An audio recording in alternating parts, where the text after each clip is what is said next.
Welcome to the Clemson Dubcast. Recording this on Cinco de Mayo.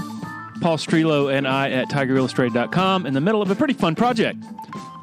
The 40 most consequential recruits of the Dabo Swinney era. Really good off-season weekend idea. So, check it out. My good friends Blake Smith and Brooke Archenhold have been part of the podcast since the beginning, way back in August of 2018. They have an accomplished team of personal injury attorneys at Parham, Smith, and Archenhold based in Greenville. They are Clemson people, and their skillful attorneys have decades of experience in complicated litigation matters, taking a special interest in medical malpractice, nursing home abuse, and neglect, car accident cases that have left the individuals involved in serious trouble. For a free consultation at Parham, Smith, and Archenhold, call 864-990-4581 or online at parhamlaw.com. That's P-A-R-H-A-M law.com. Celero Communications, formerly known as Tandem Payment, is a full-service integrated electronic payments provider powered by leading-edge technology. Celero provides a wide array of merchant solutions, simplified payments. They make onboarding, taking payments, maintaining risk management and compliance, and getting support quick and easy. At Celero, they're all about helping you achieve sustainable growth as a business. Taking payments isn't the only thing your business needs. With Celero's solutions, you can manage inventory, sell products and services via social media, schedule staff, track sales, get reports, and much, much more. Find out more about Celero at celerocommerce.com. That's C-E-L-E-R-O commerce.com. When you're ready for a complete renovation in your home or business, open the door to more with Harris Home and Harris Commercial. Their local experienced team will totally transform any room space, from beautiful floor coverings to construction to finished details. Harris handles every step of your renovation process, whether it's a kitchen or living room or an industrial or educational setting, like some of the positively stunning work they've done at Clemson University. Go to discoverharris.com and experience a total renovation transformation from Harris Home and Harris Commercial. Okay, during spring football practice, Clemson makes a lot of its players and coaches available to the media, which is a very good thing. In the moment, it all sort of runs together and you sort of lose track just because you're talking to so many different people. So we figured we would revisit some of those lengthy sit-down interviews. And today we will have Nick Eason, defensive tackles coach, running backs coach C.J. Spiller, and receivers coach Tyler Grisham. Enjoy. Here we go. Well, first of all, I want to try to become the best version of myself. I'm always talking to my players about taking care of their bodies and doing what's right and living a lifestyle to be, about winning the day. And so I got to be the example as the position coach as well. So that's one perspective, and that comes down to that leadership, being an example. Next, my mom, was diagnosed with breast cancer at age 46 years old. My uncles, I don't think any of them lived past the age of 53. And so I'm 42 years old. And so as I began to think about that, I want to make sure I take care of myself, take care of my body. I saw the struggles that a lot of my family members have had over the years who didn't have very good diets. I grew up in the South, and, we eat everything on the hog except for the sound that it makes. And everything is surrounded by food. When I go home, it's about, let's go to church and then eat. Come over to my house, let's eat. Come Saturday at the park and let's eat. And so become just, I've always loved food. But, as time has progressed, I put on a lot of weight. Some of that was due to, being an emotional eater. As I shared last week on my Twitter, I lost my grandmother and a good friend of mine, Altroy Broderick, who was one of my teammates here, and that really took a toll upon me. And so I've always been an emotional eater, and so I just kind of ate my depression. And so I want to live a long time for my family, for, kids, and I just want to take care of myself. And so I took it upon myself and just changed my diet and get up every morning. I've been working out at Junkyard Fitness down at Benbow, and those trainers do a really good job. So I'll be getting up and being there at 5:15 a.m. in the mornings and getting prepared. The whole mat drill thing was a spur of the moment thing that I just I woke up one morning and said, you know what, I'm gonna do mat drills today. So I went in and got with our, head of our equipment manager and gave me a pair of cleats, and I took the paper out of them and just jumped out there and did it. took my hat off, took my whistle off, and just wanted to kind of challenge myself and get in there, not knowing what was going to happen. I just go. And so sometimes, it's all about a mindset, just go, So that's what I do. I just try to show up, every day and just go, man, do my job, work hard. You talked about, I think, when you first got here, try to go vegan, I guess. Yes. Yeah, I stuck with it. I haven't had meat or dairy since September the 12th last year. I really have done a good job of just being disciplined. Chef Manny here at our facility has done a really good job, and there are a couple, vegan restaurants that I frequent. One of them being the Herbal Pharmacy and the Naked Vegan in Greenville. And so, I have my meals prepared every day, so it's been really easy for me to stick with. But the biggest thing for me, I always encourage people, man, to just read up on what you're doing. Educate yourself about whatever, diet or meal plan that you're planning on going on, and then you can figure out the reasons why you're doing it and why you shouldn't eat certain things. For some people, like yourself, I'm not, I can become a big guy. I came here at Clemson at 215 pounds and left at 295 pounds, so I can put it on. I can also lose it as well. So, I just want to, be a better version of myself. Be a great example, and I want to live some good years when I get older, Like I mentioned earlier, man, I've seen, a lot of my family members be on dialysis, and I've seen what it did to my grandparents. I've seen it to other relatives that I watch, and eventually, it's not a good ending. And so, just trying to just be a better version of myself, and so that I can coach harder, on the field every day and demand, greatness from my players. So I got to be great. Nick, how do you evaluate last season as a whole with defensive line, defense in general? There was so much expected, of course. Y'all being a dominant group, but it feels like it was less than that. And how do you look back at the season? At the end of the day, man, I love my guys. They come to work every day, and a lot of guys, play banged up, playing with broken, hands and, strained legs, ligaments, torn shoulder. Peyton Page played all season with a torn shoulder. Roop played through a lot of injuries, and those things, may go unnoticed, but people don't know. So my guys just come to work, they show up every day. And so it starts with me. I just think I got to do a better job of make sure I put our guys in the position to make plays. Do a better job of really stressing the technique and fundamentals. And so this year was about personal development for me as a coach. In order to get my players better, I got to get better. And so, I met with some, coaches from the NFL, got on some Zooms and talked technique and fundamentals, philosophy, circuits, and really evaluate what I'm doing. Maybe something that I truly believe in, maybe there's a better way to teach it. And so, at the end of the day, I got to demand, greatness from my players, every day, in every way possible. But it starts with me, and then it trickles down to my players. And so that's why I got to be the best version of myself, and so I can demand them being the better version of themselves. And so, we left a lot of plays on the table, left a lot of sacks on the table. And so this year, man, we got to do the little things, and so we don't leave those plays on the field. And we got to make the plays. And so there was a lot of missed opportunities last year. But it was a really good year. There's a lot of good things that we did last year. And we top 5, in terms of sacks in the country. And we created a lot of pressure.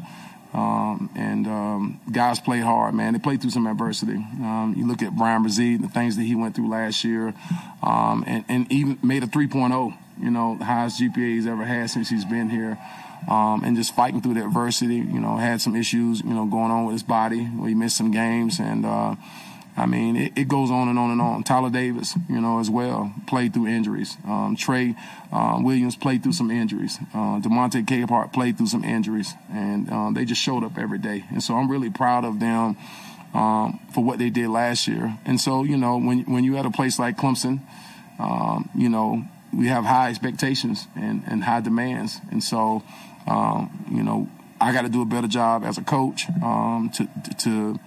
to get my guys better, and so that we can be great this year and moving forward. So, I guess when Tyler and Roop say they're coming back, were you at all surprised by that? And did you have personally? Well, you know, I may have played somewhat of a small role in that, but I was definitely shocked, especially by Tyler. I may have anticipated, you know, Rook or Brazil maybe coming back just with the injuries, but Tyler was definitely a shocker. I know Rook was kind of straddling the fence as well about what he wanted to do. You know, I knew those guys, you know, had some legitimate draft grades that they could have left this year and made some money. And for them to come back was a huge deal, you know, for our defensive line. And I mean, you know, they came back because they want to win a championship. They want to get better, and felt like they left some things on the table. And then obviously to increase their draft stock as well. And so, you know, I take it upon myself, you know, for me to make sure that happens. And so, just gonna try to, you know, not only for them to get them better, but to get the entire defensive line better. And it makes it better for all of us, you know, up front. And looking at the numbers, you've got Tyler and Rook and Peyton and Damani Capehart. Mm-hmm. You got all the kids that are coming in, and Trey Williams. Yep. The best defensive tackles group in the country. Can you imagine that there would be anybody else that would have that kind of quality depth? No. I mean, I'm truly blessed to have the depth that we have. And with all those guys coming back, and then with the young guys we've added with Victor Stafalin, and Peter Woods. I mean, you know, we have the best personnel, definitely one of the top personnel in the country for sure, in terms of depth of defensive tackle, which is why we were able to sustain and have some success last year, just because we did experience guys were out, in and out of the lineups. We had a lot of guys that were hurt, but we always had guys that were able to step up, and so which is huge for us. And so anytime you got quality depth, man, you have an opportunity to go all the way. And all the teams that make it all the way to the big show have quality depth. And so we definitely have the personnel to take it to the big show. Just got to show up, and it starts now in the spring. That's where we got to get better. And I am truly blessed. You know, you look around the country, a lot of rooms don't look like mine, you know. And so, you know, you got your first string guys, and then kind of second, and then kind of falls off after that. But not here. All these guys are capable of being starters. What have you seen of Peter and Vic and Stefano? Man, I'll say guys are, you know, first of all, they're all good human beings, man, good people, come from good families, great character guys. Man, they've been, you know, handling their business off the field, and they show up every day ready to work and ready to learn. In terms of talent level, off the charts, all three of them. And they've showed up this week. I've seen a lot, and you know, some of it been surprising, but they're very well developed. You can tell they've been very well coached at their particular high schools. Their high school coaches and their head coaches and position coaches did a really good job with them, so I commend them for that. I reached out to their position coaches at Thompson, you know, at Warner Robins and at Rome, and they've done a really, really good job of coaching those guys, and so they're really ahead of the curve in terms of technique and fundamentals. But there's always things to improve. You know, as we get more and more into our install, you know, head starts spinning a little bit, start thinking a little too much, but that's part of it, you know, being a young guy. But they're going to make us really, you know, make us a lot better. I mean, when you can bring in talent, man, it squeezes everybody to get better. And so, man, you know, they've been, you know, truly just a huge addition for our defensive line, bringing those young guys in here, and they're just going to make us everybody better. So just excited to see, you know, to watch them to continue to develop, and got a great plan, you know, to develop their skills and make them become the best version of themselves, and so they can have an opportunity to, you know, play this year for us. Does Peter remind you of anybody you've been around or seen? Oh, yeah. I'll tell you this. Peter Woods has the twitchiness and the power and the quickness of some dominant NFL linemen, defensive linemen that I've been around. I'm not going to crown him the best ever or the best of this or nothing, because, you know, the proof's in the pudding. You know, obviously he's got to play this year. But I will say that he has the talent level to obviously be an All-American, one of the best that's ever came through Clemson. In that list of great defensive linemen, you know, the Michael Dean Perrys and the Trevor Prices and the, Grady Jarrett's and Dexter Lawrence, and all the list goes on and on. And when you think about great defensive linemen at defensive tackles at Clemson, he has the tools to become that. Is he there yet? No. But does he have the tools to become a great defensive lineman and one of the best that's ever come through here? Absolutely. But there's a lot of work to be put in. But I can tell you this, that he's very focused, and that's what he wants to do. So that's kind of, how I see him. Would you hesitate to moving outside in certain situations? I just think with the personnel that we have right now, man, we're just going to try to put the best combination of guys on the field. We have a lot of depth across the board. And so as we continue to evaluate the defensive line position, both at defensive end and defensive tackle, we just want to put the best combination of guys on the field. Does Peter have the tools to play outside? Absolutely. He can play across the line of scrimmage. So can Stephon Green, and so can multiple of our guys, Rook and Tyler. They all can do it. And so when you got guys that have position flexibility, man, you can be able to disguise and do a lot of different things across the front. And so that's what you want. Talking about being really surprised about Tyler running back. So yep. What can he improve on, and how do you get him to another level? What are the skills or things that you can improve in him? Yeah, just eyes, hands, and footwork. And then the ability to just be able to win the one-on-ones in this pass rush. The one unique thing about him, there's no surprise why he's an All-American, because he outworks everybody. And so he that's how he's gotten the name that he's gotten and the respect that he's gotten, the reputation that he has, because he outworks everybody every single day, in individual, in team periods, etc. And so the biggest thing you just got to work on, just technique and fundamentals of the game, and and just really understanding the game and what to expect and when to expect it, situational football. And so we've talked about those things, as I've talked about it with, all of our defensive linemen, just ways to get better as we evaluated each guy up front. And, but just meeting with him, man, just got to get better, just using the hands, eyes, and feet, and just having the ability to be able to win the one-on-one pass rush. And so I thought he did. You had, one of his best seasons last year. And just got to increase. I love it, for me to get him better, and that's what I wanted to do. I inherited a room that was, somebody else's room. And so, but at the end of the day, it was my job when I took this job to get everybody in the room better. And that's what I did. And so, and that's my goal, man. I just want everybody to obviously get an education, become a better version of themselves, and equip them with the tools to make it to the next level, because everybody wants to play in the NFL. But the first thing I say is make sure you get the education. So I challenge those guys to do that. But, Tyler definitely has an opportunity to do something special this year and have a really, really great year and be one of the top defensive tackles,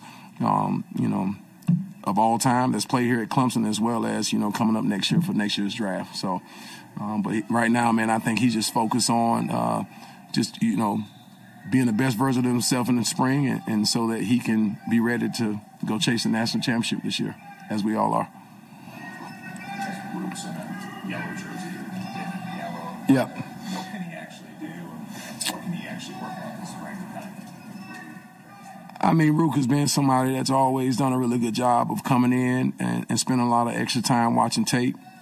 That's what he does. That's something he was doing when I got here. And that's one of the things that I was really impressed with him about, is he had, NFL qualities, already, something that I didn't have to ask him to do. So I just think he's been very locked in from a mental standpoint, even though he's not, being able to practice much.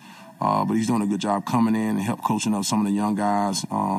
He's been out there with the guys after practice, kind of going through drills.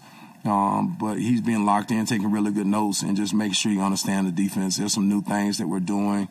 And he's another guy that could play multiple positions. But, he's definitely one of the alpha, dogs in my room. And so, it's good to, have him around. He's been locked in. He's been at every practice. He's out at practice in the individual. He's in all the meetings. And so, he's here. But right now it's going to be all mental for him. And so, I've gotten a sense that he's been locked in. With Peyton, who was back there watching us last year, talking about depth. There were times when big opportunities, and then the Wake Forest, he's in there in different games where he's getting big time snaps at the end of ball games. How much does that help him? And then what does he kind of need to do, this spring and over the summer to kind of make that next jump? Man, I mean, Peyton, it jumps out, man. He's big. He can move. He has all the tools. For a big guy, man, he can move. He's twitchy. And he's strong at the point of attack. And like I said, nobody knew that, he was playing with a beat-up shoulder the whole season. And, sometimes you can see that on tape. But, he's going to be better than what he was last year. He's a guy that was, 390 pounds and lost a lot of weight. And so he's been really, focused in and locked in on his diet, and he's done a really good job of keeping his weight down, came back in shape this offseason, doing a good job of that right now as he's getting a lot going through the mental reps. But it was really good for him to get in there last year and get the opportunity that he had to be able to play in the games, and he'll have more of a role this year.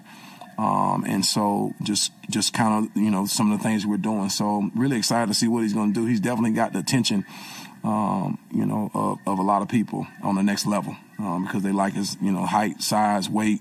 And so he has all the tools to be a dominant, nose tackle, one of the best in the country. And so just got to stay locked in and continue to know the game and get better at his technique and fundamentals and understand who he is. And he's a big man that can play the run really well. He has the tools to rush the passer as well. And so, I think he's going to have a really big year. He's going to come back. He's going to be in better shape. It's going to be healthy. And so I'm truly excited to see what he's going to do. You said there were a bunch of oatmeal pies that were nailed to you. Yeah. What did you actually do with all? The 600 pies, oatmeal pies, man, they tell you the power of social media. You make jokes about little Debbie's, and next thing you got 600 oatmeal pies delivered to the facility. But I think I ate 2 of them, then I passed the rest of them out. To around the facility. So there was oatmeal pies floating around here for about, 72 hours around the facility. But, I've let it go, so not worth it. But my all-time favorite is actually zebra cakes, So, but yeah, man, I don't miss it a bit. It's just when I'm in there at 5:15 at Junkyard, man, I'm feeling like I'm about to pass out.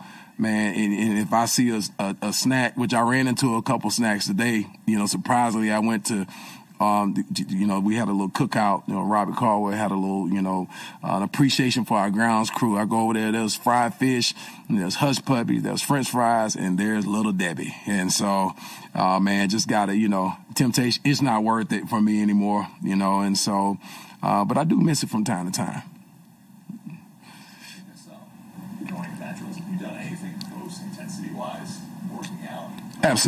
Absolutely not. I've been just kind of doing, just some cardio for 30 minutes and a little light lift at lunch, but nothing in terms of HIIT training, nothing of that magnitude. Man, I haven't done mat drills. I think I came back years ago when I was with the Steelers and worked out, did mat drills with the team. So this has, been about, 15 years ago, probably. But yeah, that was pretty intense workout.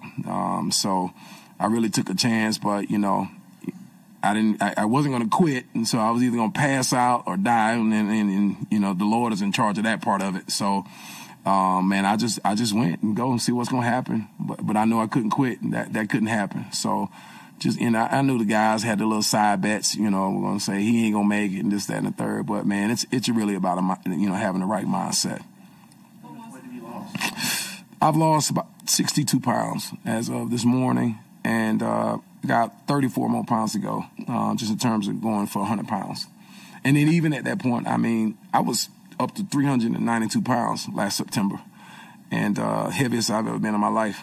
And a lot of people didn't know that, but I was there. And, was, almost headed towards that pre-diabetic stage. It just really wasn't worth it for me. And I was like, oh, no, this can't happen. I'm just a walking, ticking bomb. I got here at Clemson, I was 215 pounds, and now I'm literally, close to almost 400 pounds, and that's not okay. Not for me. Not if I want to live a long life. I remember I was talking to our outside linebackers coach when I was playing for the Steelers. We had practice one day, and he said, hey, Nick, do you know of any 300-pound, 80-year-old men, And I said, not really. He said, yeah, because they're all dead. And you say, so when you get done playing this game, make sure you lose some weight. And so, man, I've really been on a little bit of a yo-yo, but I think I've gotten under control. And it's just really it's really a mindset. That's where it starts at. You got to be disciplined in your mind in terms of just trying to, whatever it is that you want to do in life, it has to start in the mind, the vision, a goal, and you got to do everything that it takes to accomplish that. So. What's your favorite vegan meal? Favorite vegan meal for me, any type of bowl. I love, whole grain rice and just adding some mushrooms, red peppers, maybe some tahini sauce on top of it. In terms of, some of the meals I love, obviously you can't go wrong with a black bean burger with some, homemade French fries, cut out of potatoes and put them in the air fryer. So that's kind of like my little go-to as of right now. What was your players' reaction when you came out from that drills?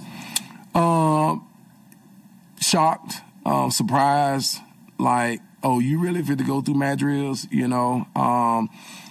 little did they know, when I was at my previous employer, I actually worked out with the guys. I did decks. I was in really good shape then, too. When COVID had started, I actually started with the, whole plant-based, meal planning and things. So when COVID started, I actually lost 87 pounds, during the middle of COVID. And so when I got to, I was at Auburn previously, man, I worked out with my guys. I ran the stadium decks. And so it was just really just for me, they hadn't seen me that. I talked to them about it when I was guys, hey guys, I'm gonna get the cleats on. But at that point in time, man, by the time I got here, I'd already put a lot of weight back on and wasn't in shape to do that. And so, man, I got my weight down and they were shocked and they were placing side bets. I saw Peter, that they showed him, I don't see him getting past station number 2. They had no kind of confidence and faith in me, but they were really shocked. But man, it was very eye-opening for me to understand the 42-year-old version of myself is definitely different from the 22-year-old version of myself. And I found that out very quickly after just going through the warm-ups. And I was like, oh my goodness, in my mind. But I was like, I'm not ready to quit. I'm going to make this. So it just became a battlefield of the mind. And so once my mind was made up, my body followed. If you're in the Columbia or Sumter or PD areas and you're in any way interested in buying and selling a home, commercial property, land, need to consider reaching out to Uptown Realty. They're based out of Sumter and run by a friend of mine, Patrick Enzer, big Clemson guy, used to cover the Tigers in a newspaper capacity, longtime supporter of Tiger Illustrated, longtime listener to the Dubcast. The home buying process should be an enjoyable experience, so let Patrick and his staff do all the heavy lifting. All you got to do is pick up the phone and call 803-774-0435 or go to uptownrealtysc.com. Another loyal supporter of the Dubcast is Blackacre Law Firm in Greenville, a subsidiary of Parham Smith & Archambault. Blackacre helps South Carolina residents achieve their dreams of home ownership by providing experienced professional representation for real estate closings. Attention to detail is crucial in real estate law. Blackacre is committed to making sure nothing gets by them preparing residential or commercial closings. Blackacre also offers estate planning services for their clients in the Greenville area. Find out more about Blackacre at 864-326-3507. Want to share a quick word about Founders Federal Credit Union? If you've been to a sporting event in Clemson, you've probably heard about Founders already. They are the official credit union partner of the Clemson Tigers. In addition to that, all Clemson faculty, staff, and students are eligible for membership as well as IPTAY members. Matt Gross is a proud Clemson alum and the vice president for the Clemson market for Founders Federal Credit Union. Matt's office is located beside the Walmart Neighborhood Market on Old Greenville Highway in Clemson. For more information, go to foundersfcu.com. Well, obviously it's new, so it's just all about just really learning the terminology. Obviously, we watched some TCU film, kind of just get a background, a foundation of what was being ran, and obviously in the passing game. But I think our guys have done a great job of really retaining all the information and really just going out there and just trying to execute. I'll say we definitely farther ahead, and probably what we were day one. But that's just a credit to the guys just really honing in and really taking ownership of really just trying to get this offense down. It's, to me, you're always learning each and every day until you can try to master it. And I think our guys are on the right track with that. Yeah, I'll say you feel like a freshman a little bit. As a staff, you're sitting there, and everything's new, and you're learning new signals. And, I think we're excited that, Garrett's had great success with his scheme, with his offense. And he's, implemented it. He's installed the offense, and Coach Swinney's given him a ton of freedom to do that. And, we all have our thoughts, and we're able to share ideas, and we've actually used some similar terminology if it's a almost exact play that we've run, which I think has been helpful because the guys can hear the word and understand what that means, immediately without having to learn a completely new terminology, which has been helpful, here and there, which is great. But man, there are new concepts for sure, and new reads, and as y'all know, you've probably already heard a lot of freedom for the quarterbacks and even for the receivers and backs, and I think the guys are excited. I think we're all excited to learn something new, and let our playmakers make plays, and our guys are having fun and playing free. So it's been a fun transition, but it's taken a lot of work by the staff and by the guys, and everyone's bought in, and it's gone well so far. What sort of your take on the receivers staying where they are, not switching sides? Is that something you ever considered doing? Before Garrett got here. We did some of that. I mean, our base offense was we switched sides. You had a boundary and a field receiver. When we went tempo, they stayed same side. When we went 2-minute, tempo, they stayed same side. You have your one-word calls, of course, when I say tempo, like one-word fastball plays, right? And then you have your 2-minute. That's kind of what I was referring to, where they stayed same side already. So we weren't foreign to that. But I think it just helps you play faster. It makes you simplify a little bit more maybe. But it also makes everyone have to learn the entire concept. And we always taught that way. But now you're going to be on the front side or back side of a concept all the time. So you're forced to have to really learn the entire scheme. And teach it, know it that well, where you can teach it because you're going to run it. And so the guys, I think, man, it's just they're excited about that because they can be a part of the whole concept, front side and back side, and make plays. But I think it helps you play faster. Is probably the main thing I would say. So have you moved any guys to different positions as a result of that? Different outside spots? Yeah, no, not right now. I think you're kind of, we have some guys out, I would say. We have some guys that aren't practicing full right now. And so you're kind of, you're forced to put guys at certain spots. And honestly, a guy that played on the right, maybe at your Z, he's also having to play the X to the left a good bit as well. So we have a few guys that are already having to be swing guys because of lack of numbers, which is going to help everybody. It's going to help them to really have to learn it. But we'll definitely, we have in our mind kind of an idea of who might be the better X, who might be the better Z. But those guys will have to go out and just perform and see who does that best. Coach Spiller, last spring, Shipley and Pace were both out. Maffa was a great opportunity for him being the guy, but how much of a benefit just having Shipley back in the spring together with Maffa? Oh, well, anytime you can get, great players back, it always is a great benefit to have. And to have pretty much that whole room healthy, it brings great competition. It's pretty much just like we talk about each and every year is you start over. And that's kind of the mindset that, I had as a player, and that's kind of the thing that I try to create with my guys is that no matter if you've been here 4 years, each year is a new year, and you have to start over on a brand new sheet of paper and write down new goals and how you can get better as a player. And both of those guys, Shipley and Maffa, have done that. But anytime you can get great players back, it definitely is a great benefit for your offense. Yes, Tyler, how much of a hindrance has it been just not having any 7 scholarship guys that aren't here right now during the fall? I mean, how much has that held you back at all? What do you say, Tyler? I would say it hasn't held us back at all as far as what we're installing. We're installing the entire offense, and what's great is Bo is not practicing, full when it comes to tackle and getting collisions and stuff like that. But he's out there and he's doing everything else that's team separate, which is great. So he's getting reps already, and looks fantastic. It's hard to watch him and not, put him on the scrimmage field, unfortunately. But and Adam, I just saw him catching passes after practice, and so he's coming along, which is great. And then you have your guys that will be here this summer who I know they're hating not being here right now.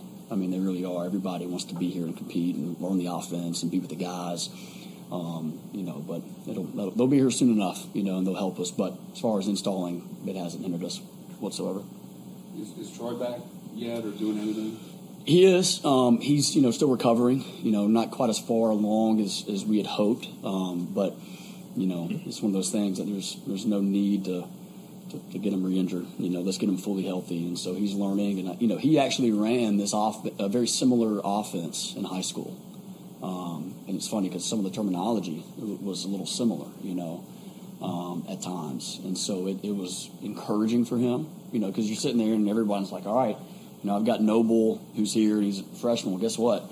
Bo Collins is sitting right next to him like, all right, what are we doing? We're all learning it together. But I think it was encouraging for Troy and even Adam. Adam did a similar offense at Myrtle Beach. So, I think whenever he'll get back, he shouldn't skip a beat. Obviously, you don't want the guys out, but is it beneficial for guys like Cole Turner? Mm-hmm. And then in regards to Cole, we saw him flash at the end of last year. Mm-hmm. Where do you see him, and how good can he be? Because I hear things, and people say, yeah, we think he has a chance to be pretty good. He can be special. Yeah, that's right. He can be. Appreciate that. CJ, I mean, if you've heard Coach Swinney, my guess he's probably already referred, to Cole. I mean, he loves some Cole Turner, and but for good reason. I mean, he's a heck of a player, and he's gotten those first team reps. He'd probably be rotating in with Bo and Adam and those guys, but he's getting first team reps, every one of them almost. And he's done really well. I mean, he looks like a stronger player. Still room to grow. That's an area that I've really challenged him in, But he's playing stronger. He's playing faster, more confident, and having fun. And he made, might have already heard, but in the last scrimmage, a great play over Nate, who's a best corner, fantastic corner, but a nice over the shoulder touchdown play. And got a foot in, and and he's.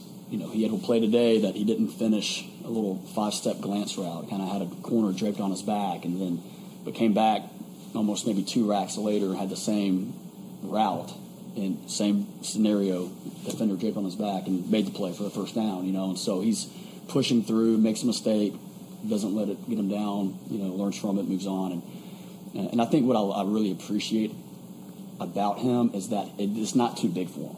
Like, he doesn't even really understand, like, the seriousness, the importance of that play of, hey, you're at Clemson. Like, no, he just goes out and plays ball.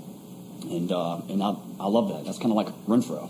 I mean, Renfro was very similar. I mean, hey, this is a national championship. He came up to me before the game and said, hey, Coach, I'm nervous. I'm like, oh, he should be. This is a national championship. But that was foreign to him, but it's just that I can appreciate guys like that, man, that can, just smooth, collected, and that's who he is. So, but body-wise, not similar to Hunter. Who does he kind of remind you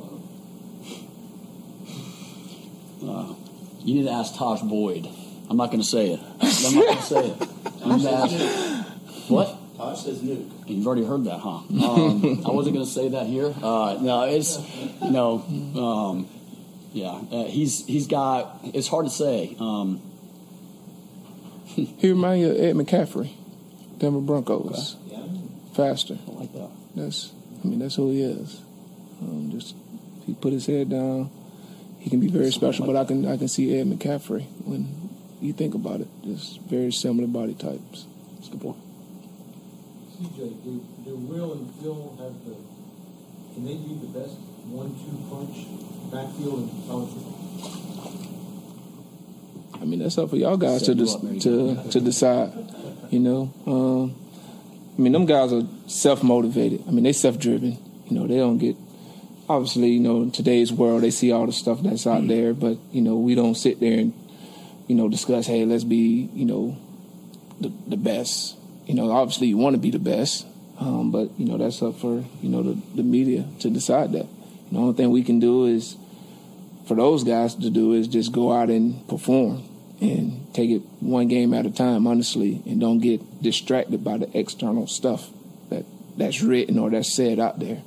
And I think if they do that, then they'll have a really good chance to have a great season as a 1-2 punch. But then you have other guys in that room, because we all know, especially, playing that position, you just never know what happens. So, you have guys like, Dominique Thomas that has to be ready. You got guys like Keith Adams, who's having a phenomenal spring right now. And then you got, 2 guys that's not even here with Jarvis Green and Jamaris Haynes.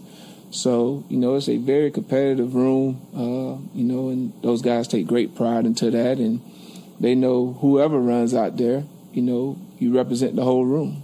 But obviously, with those guys being the older guys, they get all the stories written about them. And with that comes a huge responsibility. And those guys do a tremendous job of handling that. And, I always tell guys, man, is that, everybody want to be the driver until you're in the driver's seat. Right? So that's kind of how they go about their business. But, the story's unwritten on this year because we haven't started the season. We're just trying to swallow this offense as much as we can, and then once the fall get here, we'll see what happens. But I know those guys they'll be self-motivated to go out and showcase their skills. Coach Grisham, Antonio was so polished as a freshman last year. How do you make him even better? He's already improved. I think we've challenged him a good bit to kind of, just mature in every sense of the word. And he's responded well. You've heard it before. They don't have sophomore All-Americans, right? And he knows that. And very similar, like I talked about Cole. Man, he's steady Eddie, man. He doesn't ride the emotional roller coaster, and man, he's just one of those kind of rock solid guys. When it comes to showing up and being who he is every day, you can kind of count on him being who he is. He's pushing through. He's practicing his tail off. He has dominated the scrimmages already, making plays, playing strong, playing tough, putting his shoulder pads down and finishing plays, north and south, and he's already improved. I think he's very self-motivated, but like I just mentioned, we were challenging him to take another step because he can, and to not be satisfied because he's a phenomenal player, but he can be one of the best out there and be elite. So going to have to continue to be a leader for us and speak up a little bit more. He's a quiet guy, but try to really be that alpha and know when to speak up, right, and lead. And he's doing a better job of that as well. I think Antonio said that, I underachieved, we all underachieved in the receiver room. Is that something you agree with? And I guess how do you fix it? Yeah. I think, there's an excitement to get out there and play and make plays and be who we are, be Clemson and be what you've been accustomed to seeing, and I think every position kind of wears that, right? Where they, it's kind of one of those things. Maybe you feel like there's something to prove, right? Which, hey, if that kind of creates that edge for you, like use that, If a guy, for me, it's if you're just so committed and just love the game and just go out there and make plays and don't think about trying to prove anybody wrong because that can hinder somebody, right? Like what works for you. And part of my job is to figure out what gets them going, man. What gets them fired up to go make plays and have fun and dominate, And that's the thing we focused on. Just every play, dominate the man across from you. Go win. Run game, passing game, And so having that mentality, having the mentality to win every rep. And it's been fun. I think there's a hunger and there's a good fight to our guys right now. Will Taylor's playing baseball right now, but at the end of last season, where do you think he was in his development, learning the position? Yeah, really first year, right, to be a wideout, and he's there with a former teammate in Antonio, right, and kind of learning from Antonio and You got Dabo Swinney, man, who really kind of came on and was a really good, savvy player and leader and could teach, right? I mean, he was like a GA for me, and got a few GAs in the room right now, man. Could be good coaches someday. But, he really learned and developed. And, you saw him play faster, right? Like he's trying to learn not only the receiver position and the plays and the nuances of the plays, but the technique and fundamentals of how to get to that point, right? So it's a lot on him. I saw a ton of improvement and excitement out of him. And, man, so quick as a cat, man. Great hands, got some dog to him, toughness, and so all the things you want. So, I mean, I think we all want it for him, in football and baseball. That bat's coming alive, which is cool. So we want it for him. For both of y'all, how much do y'all think this offense and sort of the mentality meshes with Cade and his mentality? I would say I want to say he ran something similar in high school.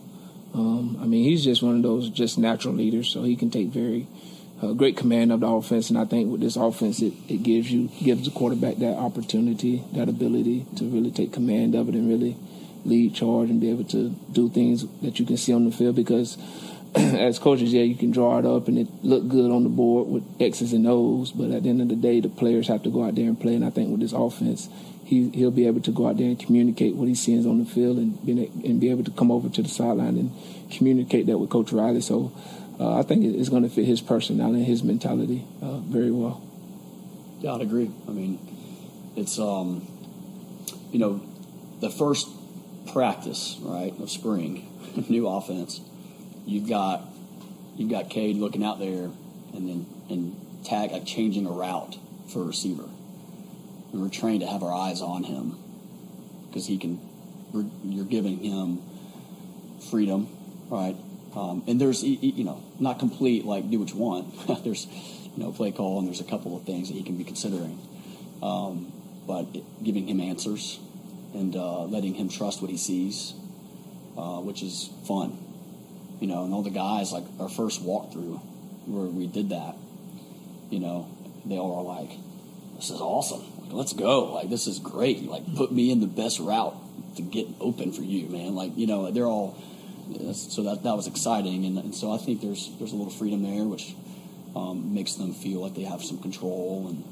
And then, little gunslinger kind of mentality, like, hey, let's spread the ball around. Let's get this guy open and put him on this. And, so it's fun, and the receivers are excited to know that, hey, he's going to put me in the best position to make plays, and so, yeah, man, I think it's an exciting scheme. CJ Shipley really came into his own last year. What do you appreciate most about his game? And it's really everything, honestly. I mean, he's the ultimate competitor. I mean, this kid plays with a competitive edge that you have to match it, because if you don't match it, it's gonna be very hard for you. It's almost like I'm pretty sure you probably watched The Last Dance with Michael Jordan and how he was in practice. I'm not saying Shipley's Michael Jordan, so let's not write that. I'm saying Shipley's Michael Jordan, but just that competitive, fierce, like how he go at you. He's just a different player when he step on the field. But off the field, I mean, he's one of the nicest kids that you can be around. Very humble, but you step on the field, that kid is all about winning. And he's going to do whatever it takes to win, and he's going to push everybody around them to be better. And to me, that's a great sign of a great teammate, because he's pushing everybody else around them to be better, to be their best. And then he's holding himself accountable, because when you do that, you got to make sure you're on top of your game. And he does a great job of that. So, man, I'm just very appreciative that I get an opportunity to be his coach, really be all those guys' coaches, because they do bring a great joy, and they make it very fun and very lively to be in that room. But he's the one that gets it going, just from his competitive nature. I saw you do a lot of amazing things in your playing days. Did you ever hurdle a player like Will did? I think it was the Louisville game when you hurdled that player. No, I ain't got that on tape, man. He up one on me on that right there, And but I mean, that's just if you go back and he actually sent me some video over the summer of him like training, jumping over some physio ball, and that just comes through repetition. And you playing the running back position is all about instincts, honestly, and that's just one of those plays that his training that he done in that summer, it showed in that game, jumping over that player. No, I think the time I tried to jump over a guy, I think it was against Maryland. It was on their sideline, I believe. And I think I ended up landing on my neck, and I said that would be the last time I jump over someone. So, I just stuck to what I knew best. And that was make a guy miss, not run him. You pump back in your sock, though. Yeah, that's one of those. I told him that's one of those moves is very similar to the Georgia Tech that I had. Like, that's going to be a play that's going to be remembered forever. Like, that's an iconic moment for his career. And he understands that. And he's very humble about it. But, yeah, he upped one. He upped me on that one. CJ, this is your third year as a position coach. Yeah. Third offensive coordinator. Yeah. What's this journey been like for you since you were on the field? Honestly, it's been fun. Obviously, changing coordinators and, learning new offenses, learning new personalities, getting an opportunity to see how stuff is ran and see how everybody does their thing. But just like Tyler said, it doesn't matter who's sitting at that table as the play caller. You have to learn it and you have to be a student of the game. But it's been great to be able to be around different guys, like starting with Coach Elliott and having Coach Streeter and now Coach Riley. So it's been good. I wouldn't say it's been frustrating. Like, oh man, I wish I would have just had one guy. There's some things just out of your control, and I don't sit around and worry about that stuff. Whoever Coach Swinney decides that he wants to be at the helm of that, you trust that process, and then you put your arm around that guy and you follow his lead. He set the tempo for our offensive staff.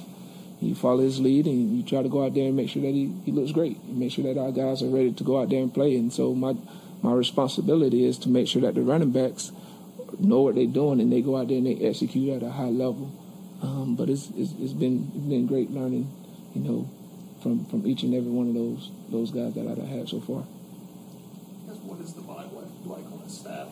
What's the vibe like? Because you got the 42-year-old Tyler Grisham, I think is the oldest person on staff, and everybody else is pretty much the same. Oh man, you should come to one of our meetings, man. We be vibing in there. We loose, and there's a lot of energy. But at the same time, we know when it's time to work, it's time to work, right? But it's a lot of energy on our staff. We all get along with each other. We hang out. We know how to cut up. You don't always want to be serious all the time. So we do it. I think we got a great mixture of that amongst our offensive staff. And like you say, Kyle, he's the old man in there. He's grandpa. So we like the grandkids in there to Kyle. I think that obviously it's labeled air raid scheme, but I think that Garrett said that they call it dirt raids. Dirt raid, How much as a running back coach do you appreciate that? And you count that there's enough carries for well, the good thing about, and I think Coach Grisham, he can attest to this. The good thing about being in this offense is that Coach Riley, he's gonna get the playmakers the ball, and I think at the end of the day that's what it's about.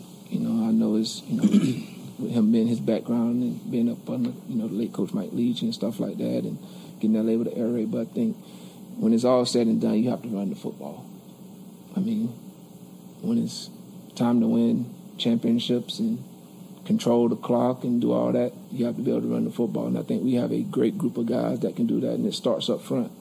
You got a lot of experience that's coming back, so that's exciting. And then obviously you have experience in the backfield, and then you got experience in the tight end room, and now you got more experience at the receiver. So it's a collective effort from everybody. Our job is to once those guys do their job up front and we get to the second level, now it's our job as running backs to reward everybody else that's on that field. And that's kind of how we approach it. But we're not worried about if we're not going to run the ball. Trust me, I'm not losing any sleep about that. I think I just got to do a good job of making sure that I keep those guys healthy throughout the whole season to be successful. Because I think Ross can correct me if I'm not mistaken. I think the running back from TCU had, 1,500 yards rushing last year, I believe. So I think to me that should, if that don't excite you as a running back, then I don't know what else I need to do to excite you. I know there's a lot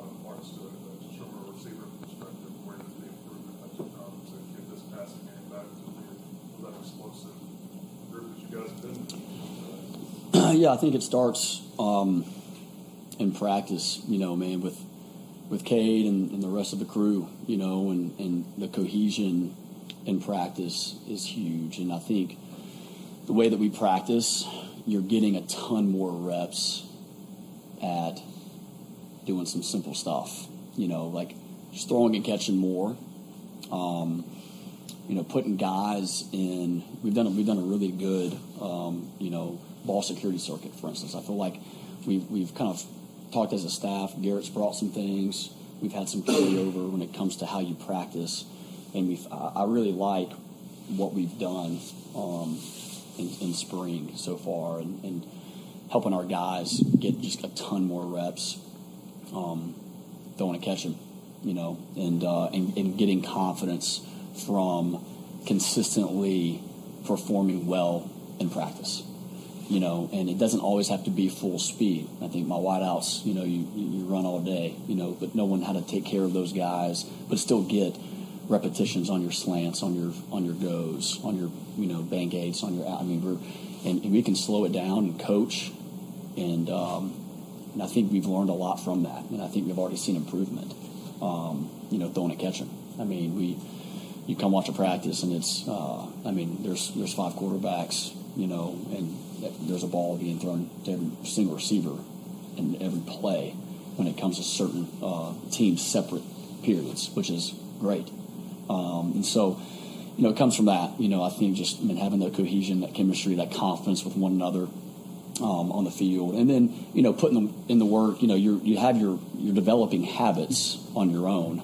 Right, like even after practice, we have a catch circuit we're doing. It's every single skill player, that he brought from TCU, and we've tweaked it a little bit as well, and kind of got it the way we want it. But everybody's doing that, and so you're getting tons of reps. But man, you're developing habits, and as you develop those habits, it's going to develop that character, on field and then off field character with those habits as well. So. It's on our guys, man, to put in the work, and when no one's watching, right? What are you doing? That's character, right? And I think our guys are buying in, man, to that, and just the work ethic and the commitment and the grind to be great. And we got those guys in that room, man. We got those guys. We got some great leadership this year, and like I said earlier, the guys are really hungry. I think every position's hungry and excited, with what we're doing right now. Going back to that competitive locker room you have with the running backs, Strickland's a guy he's a preferred walk-on. He's highly thought of, but kind of not really talked as much about. What have you seen from him in camp so far, and how do you think he can contribute to the running back room as a whole? He has kind of like that that mindset that Shipley had, like when he came here, like just really eager to learn, takes tons of notes in the meeting room. But at the same time, he's still a freshman. He's still trying to just learn his way around. But that's kind of similar what I see, like from that standpoint, is like he kind of got like that will in him a little bit, just really eager to learn the offense and try to master it as quickly as possible as he can, so he can go out and play fast. And that's kind of where he at right now in this stage, going through spring, is just trying to learn the terminology and really soak it all up, and so he can go out there and play free. And then when he's able to do that, his skill set is able to showcase. But he's gonna be a really good running back here for us for a long time.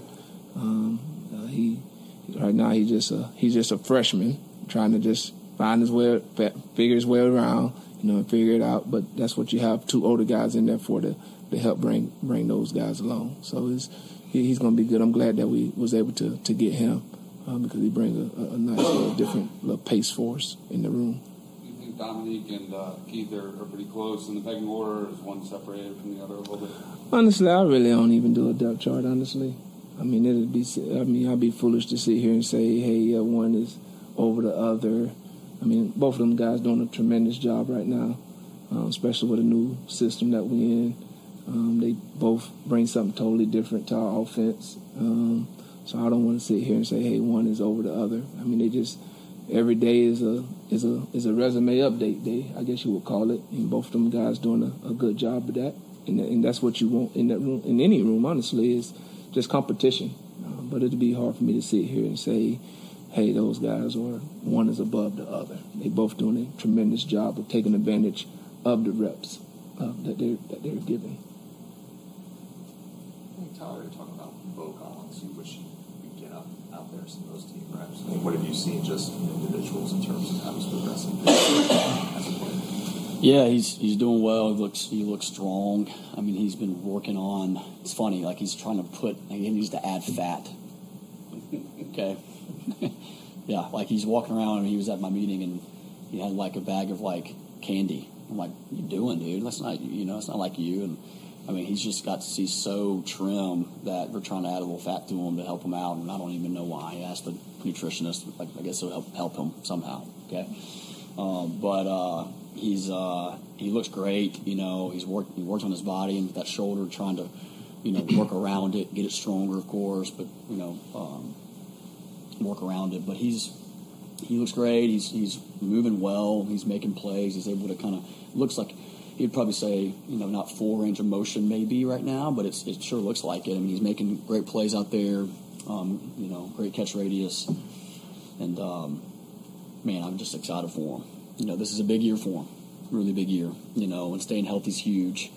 But man, he knows what he's trying to achieve, and we need him to step up, and be the player that he wants to be, and we know he can be. And he's gonna fight, man. He's gonna work for it.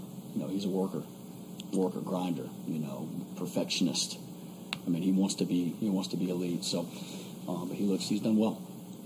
Tyler, do you feel good enough about the personnel, particularly the outside spots, where you feel like you don't need to possibly explore the portal addition later, or is that a possibility at some point later in the spring? No, I love who we got, man. We're gonna have 21, unless something happens, but 21 wideouts on our roster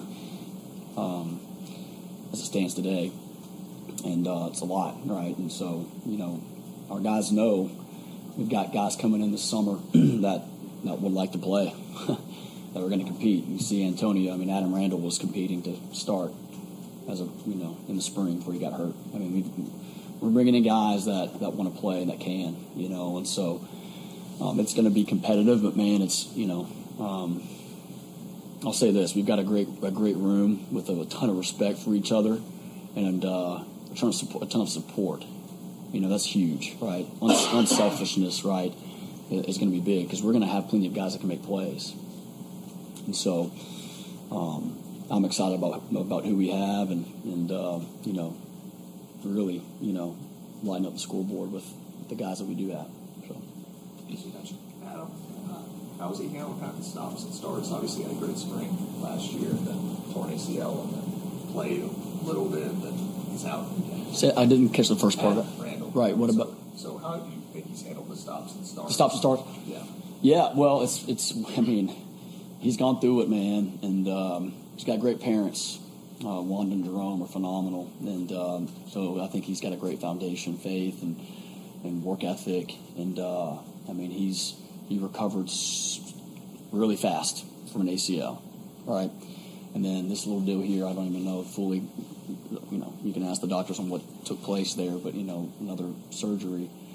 But he's recovered well. They're having to say, whoa, all the time with him because he can probably do more than what's prescribed, but they want to be safe and just be smart with him. But I mean, he's one of those guys, kind of like Amari Rogers was. Like they're going to grind, and if they're at home sitting around, they're doing something to help them improve, to recover like that, and that's who he is. And so he's got a great attitude. He's got a smile on his face. I mean, he's engaged in the meetings.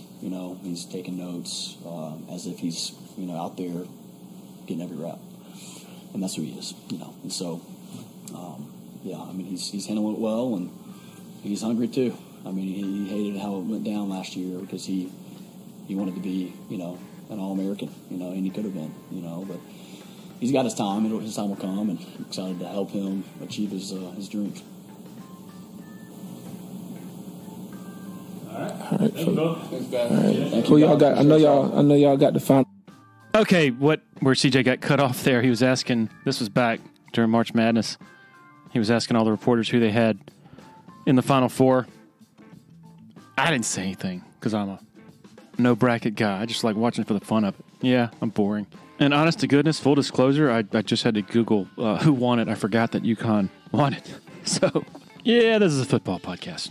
Anyway, appreciate all of our sponsors, of course, for their support, and then thanks to all of you for listening. Cheers!